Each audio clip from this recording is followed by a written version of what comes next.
Inter pass అయిన students కి practical learning and industrial exposure తో 100% ప్లేస్మెంట్ ఇస్తుంది ఐ క్రియేట్ డిగ్రీ కాలేజ్. నమస్కారం అండి. ఓ నువ్వా? రా కూర్చో. పర్వాలేదండి. ఏంటి ఇలా వచ్చావు? ఆ రోజు నా కంపెనీని మూసేయమన్నారు. ఇప్పుడు నేను మూసేయడానికి సిద్ధంగా ఉన్నాను. దానికి ప్రతిఫలంగా నాకు 5 లక్షలు కావాలి. అలాగే నీకు కావాల్సిన 5 లక్షలు నేను ఇస్తాను. చాలా థ్యాంక్స్ అండి. కానీ మీరు మీ కంపెనీని మూసేయక్కర్లేదు. సార్. అవును మిస్టర్ మధు, మీ అన్నగారికి జరిగిన అన్యాయం గురించి తెలుసుకున్నాను. మీ కుటుంబం గురించి కూడా విన్నాను. సహజంగా అందరూ ఐకమత్యానికి ఉదాహరణ రామలక్ష్మణులు అంటారు. కానీ ఆ రామలక్ష్మణులు ఎలా ఉంటారనేది పుస్తకాల్లో చదవడం తప్ప ఎవ్వరూ చూడలేదు. మీ అన్నదమ్ములను చూస్తే ఆ రామలక్ష్మణులు ఇలాగే ఉండేవారేమో అనిపిస్తుంది. అలాంటి కుటుంబానికి ఇలాంటి ఇబ్బంది రావడం నిజంగా దురదృష్టం. రామునికి హనుమంతుల్లా కాకపోయినా ఏదో ఉడతా భక్తిగా నా వల్ల వీలైన సహాయం ఈ 5 లక్షలు తీసుకో. మీ కంపెనీ పేరు మీదే అన్ని సరుకులు తయారు చేయండి. నేను వాటిని ప్రపంచమంతా మార్కెటింగ్ చేస్తాను. సార్, మీ రుణం ఉంచుకోను. తొందరలోనే తీర్చేస్తాను. స్నేహితుల మధ్య రుణాలేంటి మధు? We are friends.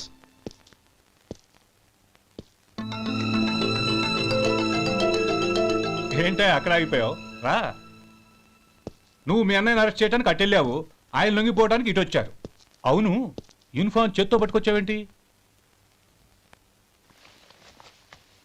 సార్ నేను రే, ఈ మాత్రం దానికే బెదిరిపోయి ఉద్యోగం వదులుకుంటావా? నువ్వు ఇలాంటివి ఎన్నో సమర్థవంతంగా ఎదుర్కోవాలి.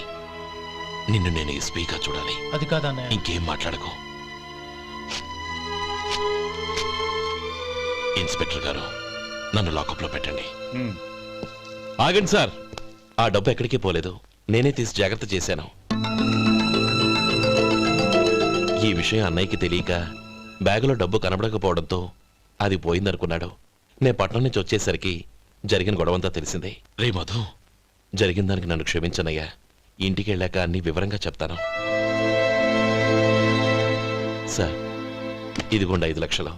ఇది కమిటీ వాళ్ళకి అప్పగించి ఈ కేసు కొట్టేయండి సార్. భలే వాడివయ్యా, తీసినప్పుడు ఒక మాట ఆయనతో చెప్పుండొచ్చుగా. అనవసరంగా పెద్ద ఆయన స్టేషన్ వరకు రప్పించావు. Sorry sir. అన్నయ్య, మీరు ఇంటికి వెళ్ళండి.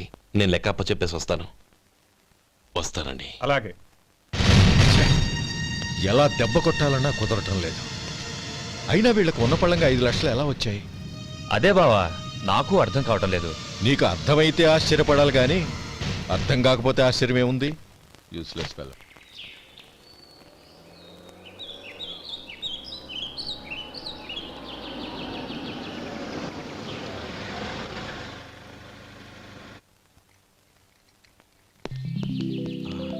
నువ్వు ఇక్కడే ఉండు. అన్నయ్య మూడు ఎలా ఉందో చూసి నేను లోపలికి తీసుకెళ్తాను. ఓకే? అలాగే.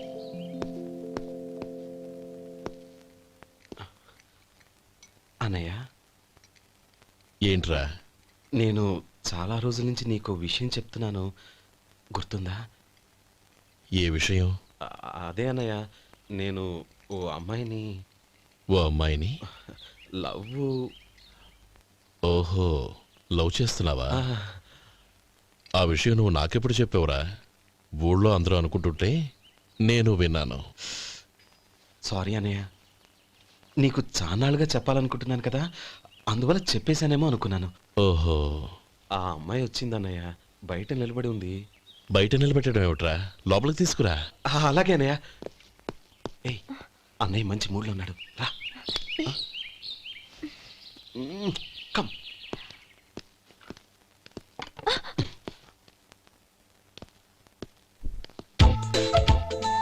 ఎందుకంటావేంటయ్యా? ఆ అన్నయ్య మాట వినగానే మీ డాక్టర్ గడగడ వణికిపోతాడు. అసలు డాక్టర్ చదివే తమ్ముడిని అలా భయపెట్టచ్చా? తప్పు కదా? తప్పేనండి. నమస్కారం మేడం. నమస్కారం. అదేంట్రా, మనిషో పక్కనుంటే నమస్కారం ఇంకో పక్కన ఉంది? అది మర్యాద అన్నయ్య, మర్యాద. ఆహా, అవును. నీ పేరేంటమ్మా? నందిని. ఆ నందిని. నందిని అన్నయ్య. ఏ, ఆ ముక్క తను చెప్పలేదా? పెద్దలంటే మహాగౌరవం అన్నయ్య. మేమిద్దరం ఇంత క్లోజ్ ఫ్రెండ్స్ కదా, ఆయన నాతో కూడా ఎక్కువ మాట్లాడదు. ఓహో కదా. నాకు మీ డాక్టర్కి పెళ్ళవని, అప్పుడు అన్నయ్య సంగతి చెప్తాను. ఏం చేస్తానండి? ఏం చేస్తానా? ఆ. సంవత్సరం తిరగకుండానే కవల పిల్లల్ని కని వాళ్ళ అన్నయ్య చేతిలో పెడతాను. వాళ్ళకి 5 సంవత్సరాలు వచ్చేసరికి ఆయన్ని బాగా ముట్టిగలేస్తారు. అవును, అమ్మాయి మోహం చూడకుండా నిర్ణయం ఎలా తీసుకోనరా? తలెత్తు.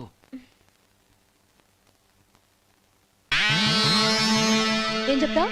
అదేనండి, నందిని గారు వచ్చి వెళ్ళారని చెప్తాను. గుడ్. ఆ. పైకొస్తావు. ఈయన మీ అన్నయ్య? అవును ఏ? నందిని ఏమైంది? ఎందుకు ఏడుస్తున్నావు? ఈయన మీ అన్నయ్యని తెలియక తెలియక హాస్పిటల్ దగ్గర మర్యాద లేకుండా దురుసుగా మాట్లాడాను. ఆయన ఈ పెళ్లికి ఒప్పుకోరు. ఊరుకో. అలాంటి చిన్న చిన్న విషయాల్ని మా అన్నయ్య పట్టించుకోడు. అయినా నేను కన్విన్స్ చేస్తాను కదా. ఆయనకి అంత అవమానం జరిగాక ఎందుకు కన్విన్స్ అవుతారు? అవ్వరు. చూడు, నువ్వు వేరే పెళ్లి చేసుకొని నీకు పుట్టబోయే బిడ్డకు నా పేరు పెట్టుకో. ఏంటా మాటలు? నేనే నుయ్యగుయ్య చూసుకుంటాను. అదిగో ఆ చూపు చూడు. ఆ చూపు ఒకలా ఉంది. ఖచ్చితంగా ఆయన ఈ పెళ్లికి ఒప్పుకోరు. నందిని నా మాట విను ప్లీజ్. నందిని రే శేఖర్, ఆ అమ్మాయి చెప్పింది నిజమే. తనని ఎప్పుడైతే హాస్పిటల్ దగ్గర చూశానో అప్పుడే నేను నిర్ణయానికి వచ్చేసాను. విన్నావా? నేను చెప్పానుగా, ఆయన ఆల్రెడీ ఓ నిర్ణయానికి వచ్చేసారట. ఇక నేను వెళ్తాను. అలాగే వెళ్ళు. వెళ్ళి ఈసారి వచ్చేటప్పుడు మీ అమ్మా నాన్నల్ని తీసుకురా. ముహూర్తాలు ఎప్పుడు పెట్టుకోవాలో నిర్ణయించుకుంటాం. అర్థం కాలేదా? నువ్వే మా వాడికి సరైన జోడి. అదే నేను తీసుకున్న నిర్ణయం. థ్యాంక్ యూ బావగారు. నన్ను ఆశీర్వదించండి. లేమ్మా, శీఘ్రమేవ కళ్యాణ ప్రాప్తిరస్తు.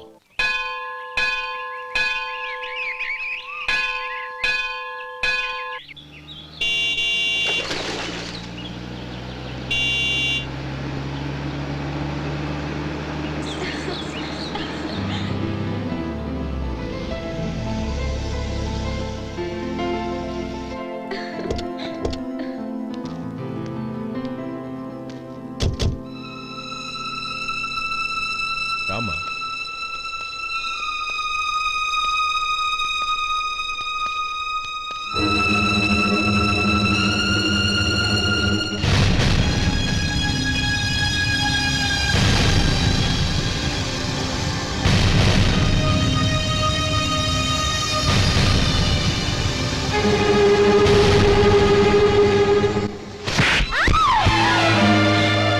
నా పరువు తీసావు కదే. ఒక బెచ్చగాడిని నువ్వు కోరుకున్న వాడికి ఇచ్చి చేసేవాడిని. కానీ నువ్వు ఎవరిని ప్రేమించావో తెలుసా? ఎవడి నీడ సోకితే పంచమహాపాతకాలు అంటుకుంటాయనుకుంటున్నానో వాడి తమ్ముణ్ణి. ఆ రోజు ఆ గోపాలం గాడు నిశ్చితార్థం వరకు వచ్చి నా చెల్లెల్ని చేసుకొని వెళ్ళిపోయాడు. ఆ ఆవేశంలో తొందరపడి ఓ పొరుగురు వాడికి నా చెల్లెల్నిచ్చి పెళ్లి చేశాను. ఆ తర్వాత తెలిసింది వాడికి అంతకుముందే పెళ్లి అయిపోయిందని.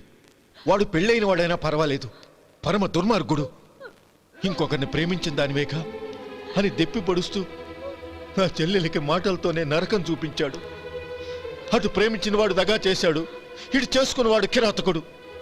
ఇలా చిత్రవధ అనుభవించి నా చెల్లెలు ఒకరోజు స్టవ్ పేలిపోయి చనిపోయింది. దీనికంతటికి కారణం ఎవరు? వాడు అన్న. అటువంటి వాడింటికి కోడలుగా వెళ్తావా? ఒక్క మాట చెప్తున్నాను విను. నువ్వు జీవితాంతం పెళ్లి చేసుకోకుండా ఇంట్లో పడినా పర్వాలేదు, కానీ వాడి తమ్ముడితో మాత్రం నీ పెళ్లి జరగదు. రేయ్, పురోహితుని రమ్మని చెప్పు. వచ్చే ముహూర్తంలోనే నీకు నందినికి పెళ్లి.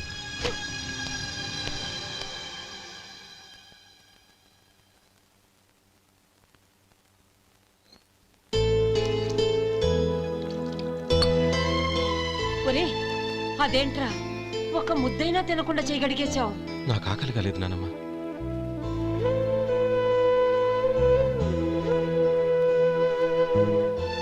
ఆ అమ్మాయి చాలా మంచిది, చదువుకున్న పిల్ల, మనందరికీ బాగా నచ్చింది. కానీ ఆ లక్ష్మీపతి గారి గురించి ఆలోచిస్తేనే నాకు భయం వేస్తోంది. వాడు మన కుటుంబం ఎప్పుడెప్పుడు విడిపోతుందా అని ఎదురు చూస్తున్నాడు. అన్నయ్య, ఆ అమ్మాయే కాదు, ఈ ప్రపంచంలో మన కుటుంబం కంటే నాకేది ఎక్కువ కాదు. ఆ పెళ్లి గురించి నేను మర్చిపోయాను, మీరు మర్చిపోండి.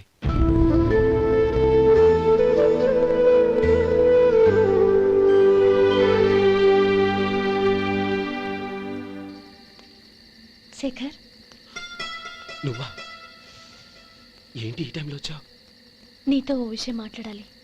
ఒకసారి బయటకు వస్తావా?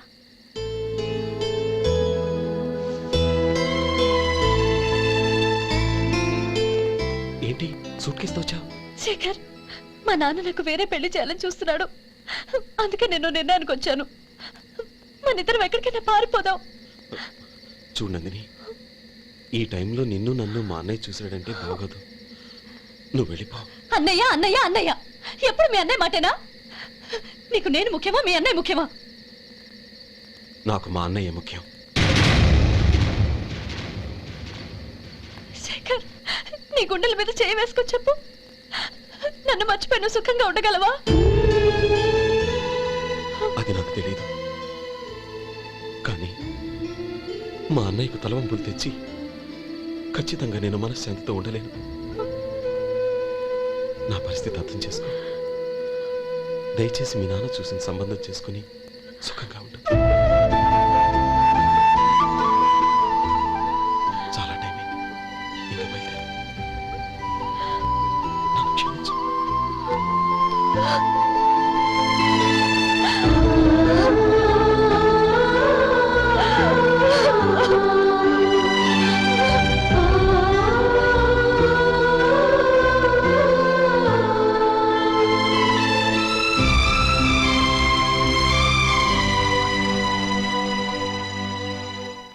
ఏంట్రా అలా మౌనంగా కూర్చున్నావు?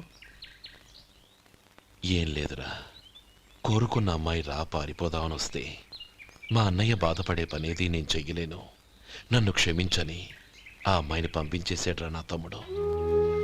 అదిరా వాడికి నా మీదున్న అభిమానం. ఇంతవరకు వాడు అడిగింది ఏదీ నేను లేదని లేదు. ఒక అన్నగా వాడి పట్ల నా బాధ్యతలన్నీ నెరవేర్చాను. అలాంటిది ఈరోజు వాడు మనసారా కోరుకున్న అమ్మాయిని వద్దని నేను ఎలా చెప్పగలనురా? వాడి సంతోషం కంటే నాకు కావాల్సిందే ఉంది. అందుకే నేను ఒక నిర్ణయానికి వచ్చాను. ఓపెనింగ్ స్టాక్ 31,700 అండి. ఈ రోజు 200 లారీల్లో 21,500 ప్యాడీ వచ్చిందండి. అవి ఈ పక్కన సర్దించానండి. తర్వాత ఇవి నిన్నొచ్చిన ధాన్యం బస్తాలండి.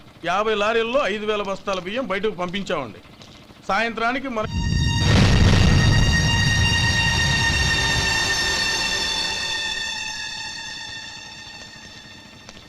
వీడెందుకు వచ్చాడు ఇక్కడికి? నమస్కారం. ఎందుకు వచ్చాడో అడుగు. నీ సహాయం అర్థించొచ్చాను.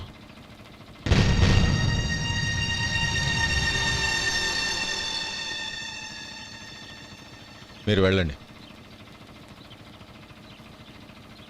ఆ రోజు నీ చెల్లెల్ని నేను చేసుకోనన్నాను. ఏ పరిస్థితిలో అలా అన్నానో నీకు తెలుసు. నేను చేసింది తప్పని నీకు అనిపిస్తే ఆ తప్పుకి నా తమ్ముడిని శిక్షించద్దు. మన మధ్య ఉన్న విరోధం తెలియక వాళ్ళు ప్రేమించుకున్నారు. నేను నా తమ్ముడికి నీ కూతుర్నిమ్మని అడగడానికి వచ్చాను. దయచేసి వాళ్ళ పెళ్లికి అంగీకరించు. నీ మొహం చూస్తేనే పాపమని సొంత ఊరినే వదిలేసి వచ్చిన వాణ్ణి. అలాంటి నేను నీ ఇంటికి నా బిడ్డనివ్వాలా? ఇన్నేళ్లుగా నీ నీడ కూడా నా మీద పడకూడదని పట్టుదలగా ఉన్న నేను దాన్ని వదులుకొని నీతో సంబంధం కలుపుకోవాలా? సరే, నేను నా పట్టుదలని ఆత్మాభిమానాన్ని అన్నిటినీ వదులుకొని నా కూతుర్ని తమ్ముడికిచ్చి చేశానే అనుకో. దానికి బదులుగా నువ్వేం వదులుకుంటావు? ఏం వదులుకుంటావో చెప్పు.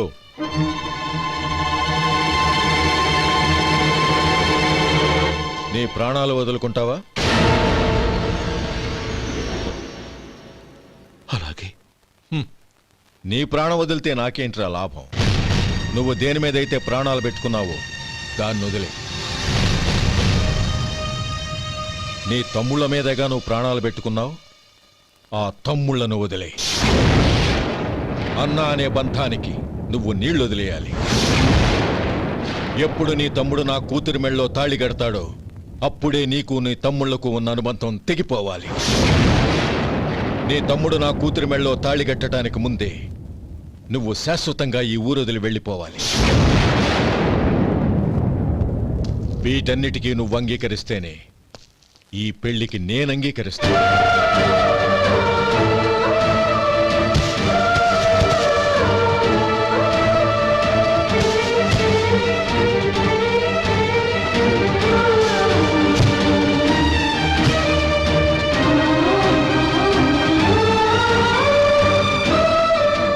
ఏమంటావు?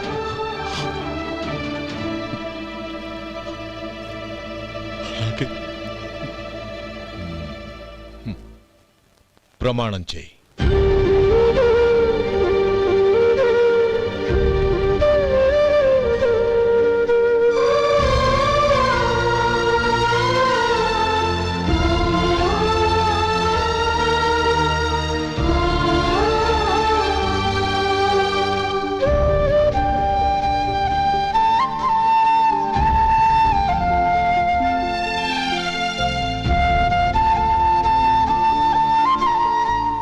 వస్తాను. అంకుల్, నందినిని నాకిచ్చి పెళ్లి చేస్తానని చెప్పి ఇప్పుడు వాడి తమ్ముడికిచ్చి చేస్తానని మాటిచ్చారేంటి? రేయ్, నువ్వు నోరు మూసుకోరా. వీడి తమ్ముళ్ళు విడిపోవాలని ఇన్నేళ్లుగా ఎదురు చూశాను. ఇప్పుడు నా కల నిజం అవబోతోంది. నువ్వేం దిగులు పడకు. నీకు వేరే మంచి పిల్లని చూసి ఘనంగా పెళ్లి జరిపిస్తాను.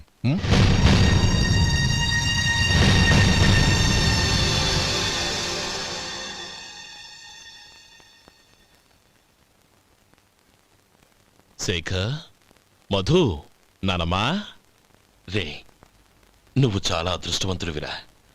లక్ష్మీపతిని కలిశాను. పాప అనవసరంగా వాడిని అపార్థం చేసుకున్నావురా. వాడెంతో ఆప్యాయంగా నన్ను పలకరించాడు. ఆనందంగా. అనయ్య, ఏమిట్రా? నాకు పెళ్ళై పిల్లలు పుట్టాక వాళ్ళని నువ్వే పెంచాలి. వాళ్ళు నీ దగ్గర పెరిగితేనే ప్రేమానురాగాలకు అర్థమేంటో తెలుస్తుంది. అలాగేరా. నా దగ్గర కాకపోతే ఇంకెక్కడ పెరుగుతారు? వాళ్ళ తాతయ్య అమ్మమ్మ వచ్చి అడిగినా కూడా ఇవ్వను. సరేనా?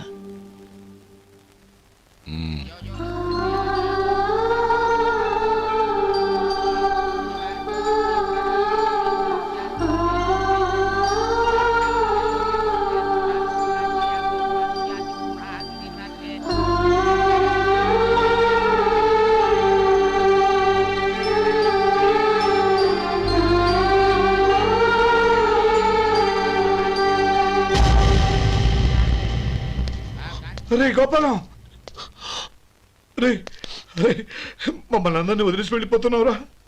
చంద్రం, నా తమ్ముళ్ళని ఎలా పెంచాలనుకున్నాను అలాగే పెంచాను, పెద్ద చేశాను. వాళ్ళందరూ సుఖంగా ఉన్నారు. అంతకంటే నాకు కావాల్సిందే వద్దురా. అయినా నేనెక్కడికి వెళ్తానురా? వాళ్ళ ఆనందంలో ఐకమత్యంలో నేను ఎప్పుడు ఉంటాను. రే, ఎడకు. ఎవరైనా చూస్తే బాగోదు. కళ్ళు తుడుచుకో. లోపలికెళ్ళు.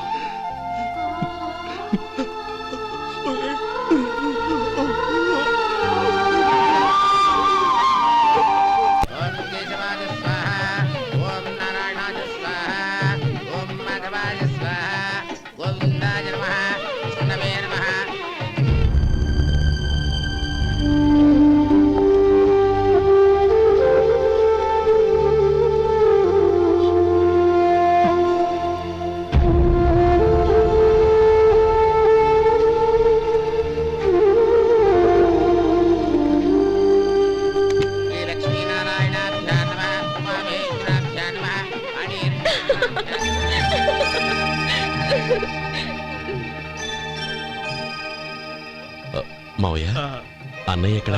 పని మీద బయటికి వెళ్ళాడు, వచ్చేస్తాడు. ఓహో, అలాగా. నమస్కారం. రండి రండి.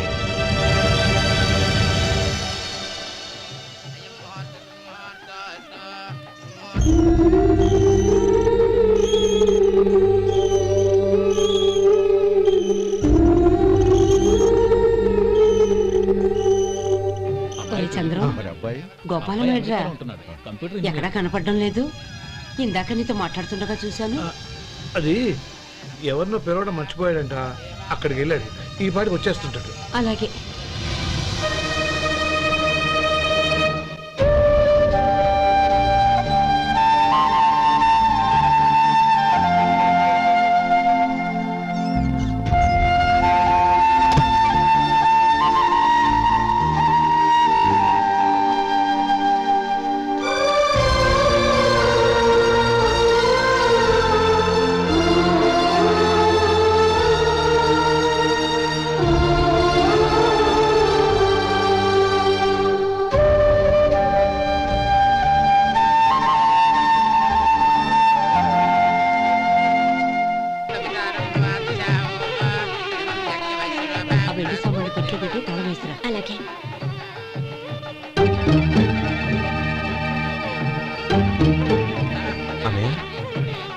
పెద్దనే ఏడి?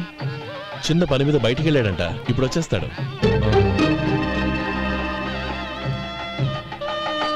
భజంత్రీలు బాబు తాడిబొట్టు అందుకోండి. ఆపండి.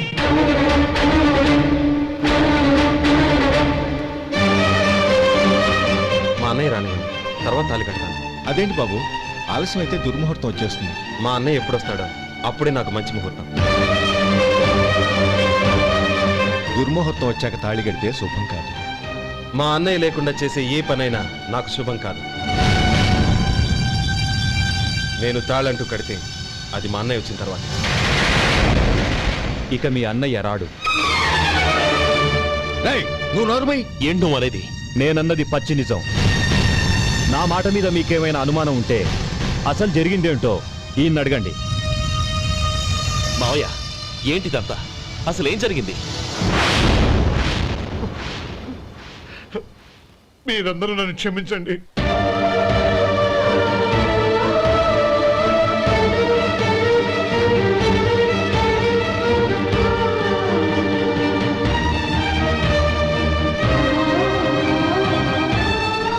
ఇది బాబు జరిగింది.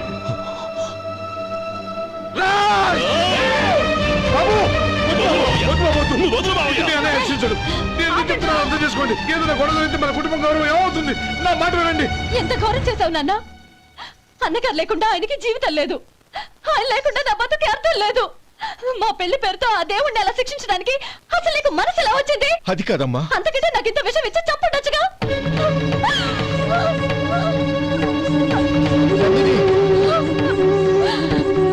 నందిని, నందిని, నందిని, అమ్మా నందిని, తలుపు తీయమ్మా. నా మాట వినమ్మా, తలుపు తీ. నందిని. ఎందుకే బాధపడతావు? వాడు కట్టుకోకపోతేనే నిన్ను చేసుకోవడానికి నేనున్నానుగా. నందిని. ఏయ్, ఏయ్, రాస్కెల్. వదలరా.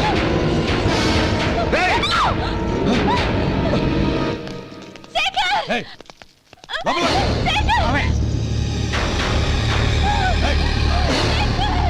బాబు, బాబు, నా మేనల్ని నా బిడ్డను ఎత్తుకుపోతున్నాడు. నా జీవితం నాశనం అయిపోతుంది. మీకు దండం పెడతాను, దాన్ని కాపాడండి. చిచ్చి, నీలాంటి వాడికి పుట్టిన దాంతో మాకేమిటి సంబంధం? ఎవరిని కాపాడాల్సిన అవసరం మాకు లేదు. ఒరేయ్ శేఖర్, తప్పురా. ఎప్పుడైతే అమ్మాయి నీతో పెళ్లి పీటల మీద కూర్చుందో అప్పుడే మన ఇంటి గొడవలేనట్టు లెక్క. అవునండి, ఒక ఆడపిల్లని కాపాడలేకపోయామని బావగారికి తెలిస్తే మనల్ని క్షమించరు. నానమ్మ, వీళ్ళని తీసుకుని ఇంటికి వెళ్ళు. శేఖర్, గోపి, మీరెళ్ళి అన్నయ్య వెతకండి. నందిని విషయం నేను చూసుకుంటాను. వాడు ఎక్కడికి తీసుకెళ్ళి ఉంటాడు?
చంపదు, నీకు దండ పెడతాను, చంపదు.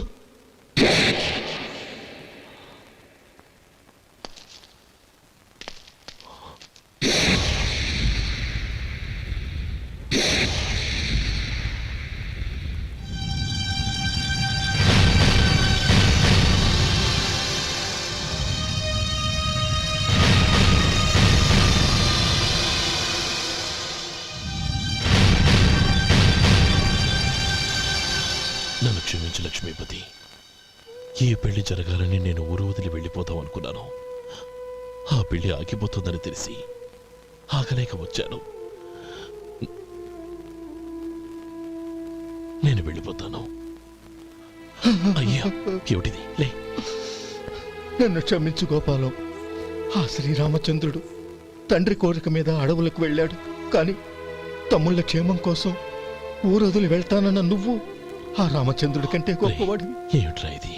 గతంలో జరిగిన దాన్ని మనసులో పెట్టుకుని మూర్ఖంగా ప్రవర్తించాను. నా తప్పును క్షమించి నా కూతుర్ని నీ ఇంటి కోడలిగా చూసుకుంటావు కదూ.